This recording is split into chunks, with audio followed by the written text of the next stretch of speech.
जब आप प्रीलिम्स की तैयारी कर रहे हैं तो उस चीज़ में प्रीलिम्स की तैयारी करते समय आपको कुछ मुख्य बातें हैं जो आपको ध्यान में रखना। सबसे पहले बात यह है कि आते हुए सवाल गलत न करें। सबसे पहली बात क्या है, जैसे मैं पीटी की बात करूं तो पीटी का जब क्वेश्चन सा बना रहे हैं तो पीटी को क्वेश्चंस बनाते समय ये बात को ध्यान रखें कि आते हुए क्वेश्चंस ऐसा क्वेश्चन जो मुझे आ रहा था, जो कि तनाव की वजह से मैं इस क्वेश्चंस को गलत कर बैठा। तो इस बात का ध्यान रखें कि आते हुए सवाल को गलत न करें। इसके लिए जरूरी क्या है कि आते हुए सवाल को गलत न करें। इसके लिए जरूरी क्या है, बार बार पढ़ना। इसके लिए आपको सबसे पहले जरूरी है, मान लीजिए वैसा सवाल जो मुझे आ रहा और एग्जाम हॉल में मुझसे गलत हो रहा है, उसको गलती कर बैठ रहे हैं। गलती करने का पीछे होता है कि आप उस चीज को बार बार पढ़ें। दूसरी चीजें उसकी बार बार अभ्यास करें। अपनी प्रिपरेशंस के दौरान जब आप सिविल सर्विस का प्रिपरेशन कर रहे हैं, चाहे वो यूपीएससी हो, बीपीएससी हो या किसी भी एग्जाम्स हो, सबसे पहले उस क्वेश्चंस को गलती कर बैठने का कारण नहीं है कि आप उसको बार बार रिविजन्स नहीं की, आप बार बार पढ़े नहीं, उसको अभ्यास नहीं की। इसकी वजह से आपको एग्जाम हॉल में कहीं ना कहीं कन्फ्यूजन हो रहा और कन्फ्यूजन की वजह से आप क्वेश्चंस को गलत करते हैं। दूसरी चीजें हैं कि पढ़ा हुआ चीज, दूसरी बात, पढ़ा हुआ चीज को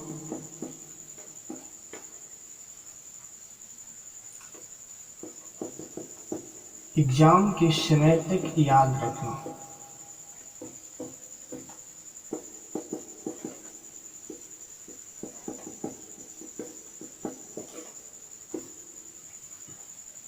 जैसे मान के चले अभी आप पढ़ेंगे, आपको याद हो,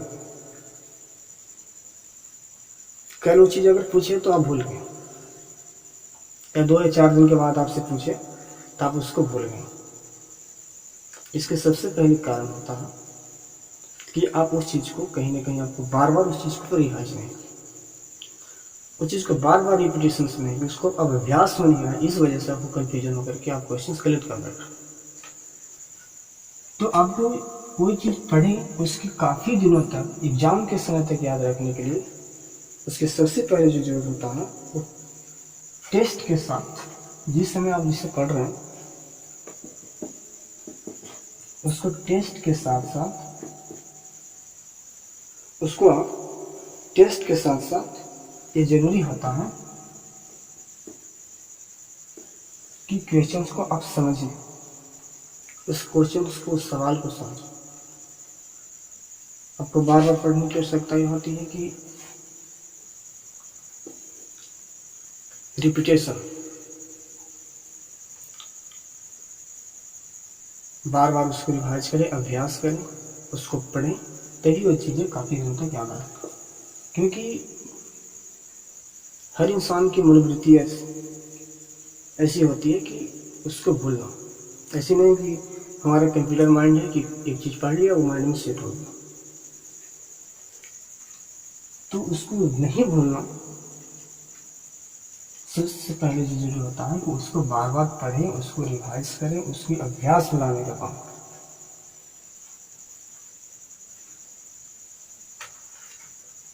तीसरी जो होती है प्रॉब्लम, वो होता है एग्जाम हॉल में कंफ्यूजन की समस्या। इसका भी एक कारण है कि आप उसको बार बार पढ़ें, अभ्यास। जैसे मान के चले कि कोई टॉपिक पढ़ाया कि उसको समझ लो, समझने के बाद उस टॉपिक को आप क्वेश्चंस उस टॉपिक से संबंधित आप क्वेश्चंस को बनाएं। और ये नहीं कि क्वेश्चंस मान के चले कि उस टॉपिक से संबंधित अगर 1 से 10 क्वेश्चंस हैं तो क्वेश्चंस को पढ़ने के बाद और 10 में जैसे मान के चले कि उसमें 5 सही हुआ और 5 गलत हुआ, या आपको 8 सही हुआ 2 गलत हुआ, मान के चले 2 सही हुआ 8 गलत हुआ। अब ये नहीं कि 10 में 8 सही हो गया 2 गलत हो गया, खुश में चल दिए, खुशी हो गई कि मेरा 10 में 8 सही है। इसलिए विचार करना कि 10 में 8 सही हुआ 2 गलत हुआ, आखिर ये 2 गलत हुआ तो क्यों हुआ, आखिर क्या कमी रह गया कि 2 क्वेश्चंस में गलत कर बैठा। अब इसको रियलाइज करना है कि कहीं मैंने कंफ्यूजन की वजह से तो नहीं कर दिया, आते हुए सवाल को गलत कर दिया। तो ये चीज पर 2 क्वेश्चंस जो आप गलत किए, क्यों गलत किए, इस पर विचार करना, इसको चिंतन करना और फिर इसको कमी को आप निकालें। इस तरह से अगर आप प्रिपरेशन करेंगे प्रीलिम्स के स्तर के तो आप बेहतर परफॉर्मेंस करोगे, आप बेहतर प्रदर्शन करेंगे। और विशेष रूप से प्रीलिम्स से संबंधित मैं बात करूंगी। और अब मैं जो बात कर रहा हूँ वो मेंस के पॉइंट ऑफ व्यू से बात करूँगा।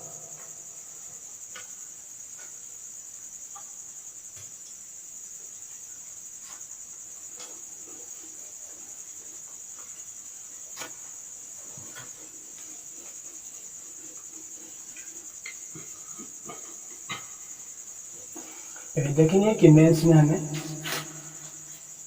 क्या पढ़ना है, कौन कौन से इसकी पाठ्यक्रम, इसकी सिलेबस क्या है,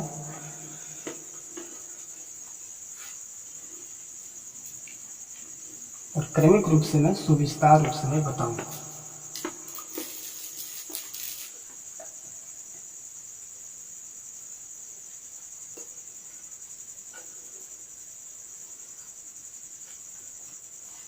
मेंस के पॉइंट ऑफ व्यू से मेंस में क्या पढ़ना है, क्या क्या पूछता है, ये चीज पर गौर करेंगे थोड़ा सा। सबसे पहले देखेंगे कि इसमें कितने पेपर होते हैं, इस सारी चीज पर बात करेंगे। सबसे पहले सामान्य हिंदी, सबसे पहले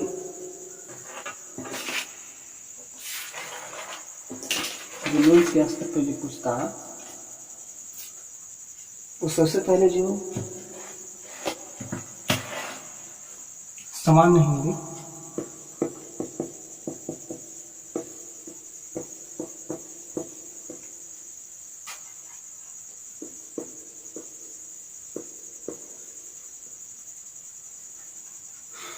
सामान्य हिंदी 100 अंक का होता है। सामान्य हिंदी हमें 100 अंक का पूछता है, जिसके अंतर्गत आपको 30 मार्क्स यानी 30 नंबर लाना अनिवार्य होता है। सामान्य हिंदी के अंतर्गत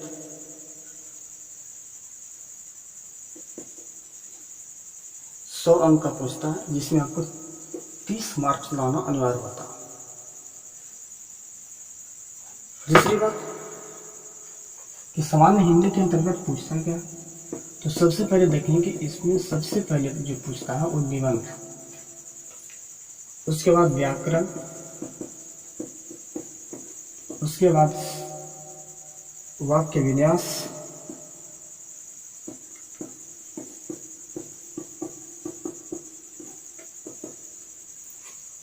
और चौथा जो पूछता है वो है संक्षेपण।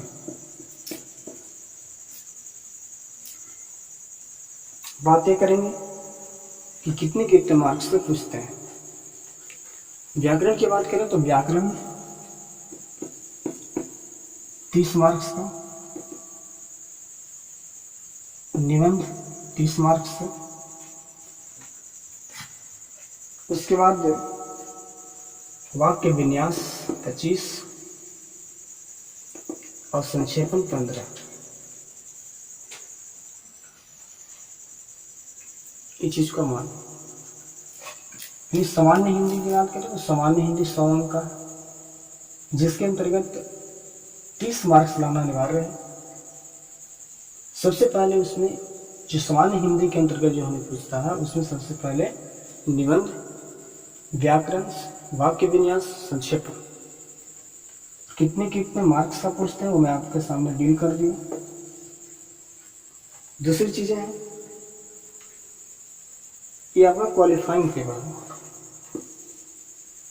जब तक आप इस पेपर को पार नहीं करेंगे, इसमें क्वालिफाई नहीं करेंगे, तब तक आपको मेंस की कॉपी का जांच, उसकी परीक्षण नहीं होगा। तो देखेंगे कि जिस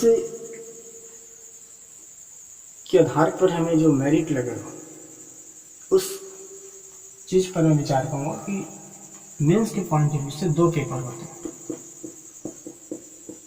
पेपर नंबर 1 और पेपर नंबर 2। पेपर नंबर 1 के अंतर्गत क्या पढ़ना है, इस चीज को मैं बताऊं। सबसे पहले पेपर 1 के अंतर्गत सामान्य अध्ययन 300 मार्क्स का होता है पेपर 1, और पेपर 2 सामान्य अध्ययन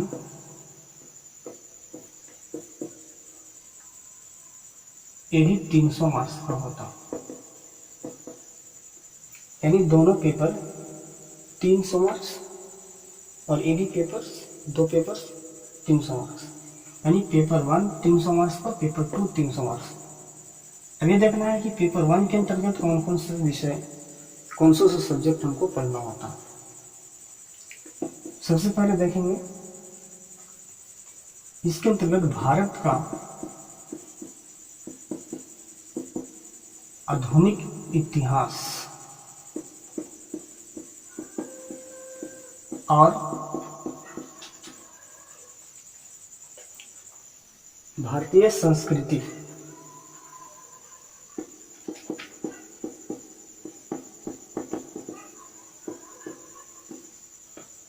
नंबर 2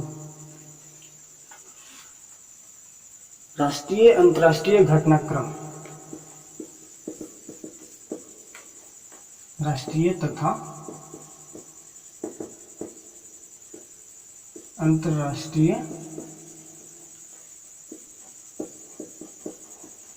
घटनाक्रम।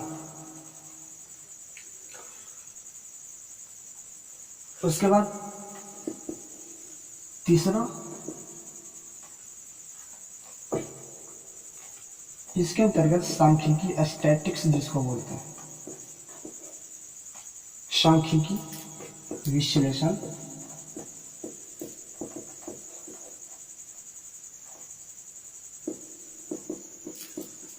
आरेखन और चित्रण। अब इस चीज को समझेंगे कि पेपर 1 के अंतर्गत ये सारी चीजें पढ़ना। पेपर 1 जो 300 मार्क्स का है, इसके अंतर्गत हमें पढ़ना है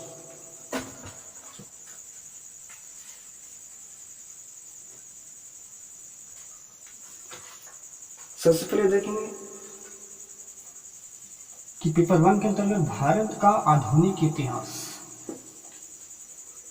भारत का आधुनिक इतिहास नहीं, भारत का आधुनिक इतिहास मतलब मॉडर्न हिस्ट्री, और इसके साथ साथ भारत का कल्चर। इसके अंतर्गत आपको एंशिएंट हिस्ट्री और मेडिवल हिस्ट्री यानी कि प्राचीन एवं मध्यकालीन हिस्ट्री की जो कल्चर है, उसकी जो संस्कृति है, जैसे रंगमंच, नाट्य, वास्तुकला, ये सबसे संबंधित क्वेश्चंस आते हैं। दूसरा है राष्ट्रीय एवं अंतर्राष्ट्रीय घटनाक्रम, यानी कि हमारे देश में जितने भी, चाहे वो नेशनल लेवल या इंटरनेशनल लेवल पर जो घटना घट रहे हैं, वो मुख्य रूप से जो सिविल सर्विस से रिलेटेड हो, उस सारे करंट अफेयर, चाहे वो राष्ट्रीय हो या अंतर्राष्ट्रीय, इससे संबंधित क्वेश्चन आपको पेपर 1 में पूछे जाएंगे। तीसरा है सांख्यिकी स्टैटिस्टिक्स का विश्लेषण करना, उसको एनालाइज करना है, उसको आरेखन डायग्राम्स और उसका चित्रण करना है फिगर्स के माध्यम, जिसको आप बोल सकते हैं DI, data interpretation, data interpretation, जिसको आपको पाई चार्ट, डायग्राम्स, स्टैटिस्टिक्स, इसके डायग्राम या फिगर्स के माध्यम से क्वेश्चंस को हल करना होता। दूसरा जो पेपर है उसके अंतर्गत हमें क्या पढ़ना, वो चीज़ पर थोड़ा सा गौर करना।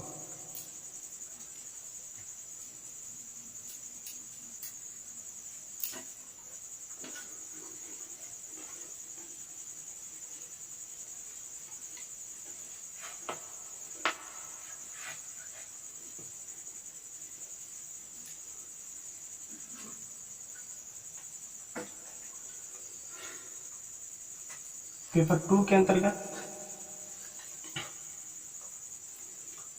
सबसे पहले जो पढ़ना उसका नाम है भारतीय राज्य व्यवस्था। भारतीय राज्य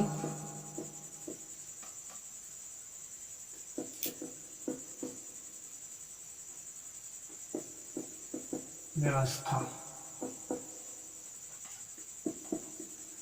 दूसरा भारतीय अर्थशास्त्र, इकोनॉमिक्स। तीसरा जो इसके अंतर्गत पूछेगा वो है भारत के विकास,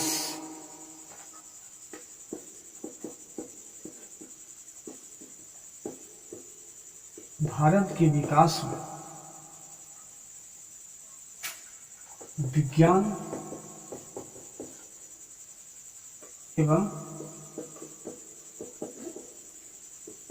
प्रौद्योगिकी की भूमिका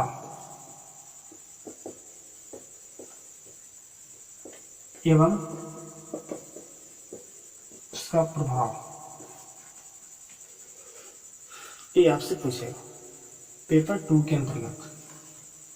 यानी पेपर 2 के अंतर्गत क्या है, इंडियन पॉलिटी, इंडियन इकोनॉमिक्स और साइंस एंड टेक्नोलॉजी। इस चीज पर थोड़ा सा गौर करेंगे। भारतीय राज्य व्यवस्था, भारतीय राज्य व्यवस्था के अंतर्गत देखिए कि भारतीय राज्य व्यवस्था में मुख्य रूप से जो कार्यपालिका, विधायिका, कार्यपालिका, न्यायपालिका और अदर टॉपिक सभी क्वेश्चंस रहेंगे। इसके बाद इकोनॉमिक्स, भारतीय इकोनॉमिक्स, इंडियन, भारत के विकास में यानी हमारे देश के डेवलपमेंट के विकास में साइंस एंड टेक्नोलॉजी की क्या रोल है और इसका क्या इफेक्ट है हमारे देश के डेवलपमेंट पे, इससे संबंधित क्वेश्चन आपको 2 पेपर से और एक पेपर और है जिसको बोलते हैं ऑप्शनल पेपर, उसको फिर मैं चर्चा करूंगा